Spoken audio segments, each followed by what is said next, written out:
Bonsoir à tous. On apprend cet après-midi la condamnation à 10 ans de prison par la Cour criminelle de Saône-et-Loire d'un homme de 36 ans. Il était jugé pour des viols sur deux de ses anciennes compagnes entre 2008 et 2022. Une information judiciaire est désormais ouverte pour arrestation, enlèvement et séquestration, moins de 2 semaines après la disparition d'Aude Fagot. Près d'une forêt, cette infirmière de 44 ans, domiciliée à Jougnes, dans le Doubs, et dont le véhicule a été retrouvé à proximité de la frontière suisse. Lundi, une battue citoyenne a rassemblé plus de 200 bénévoles. Un an après la promulgation de la loi contre le narcotrafic, la préfète de Bourgogne-Franche-Comté dresse le bilan dans un post sur X aujourd'hui. À Dijon, ce sont, dit-elle, 2 fermetures de commerce qui ont été prononcées, 4 procédures d'expulsion locative demandées par Violaine Desmarais, la préfète.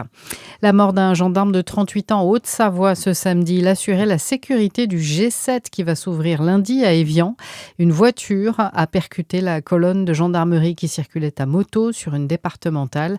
2 autres gendarmes ont été blessés. Les chefs d'État de 7 puissances mondiales sont donc attendus, dont le président américain Donald Trump. L'Élysée confirme qu'il sera reçu au château de Versailles pour un dîner mercredi après le G7. La 7e étape du Tour Auvergne-Rhône-Alpes, remportée cet après-midi par le cycliste mexicain Isaac Del Toro au Grand Colombier dans l'Ain.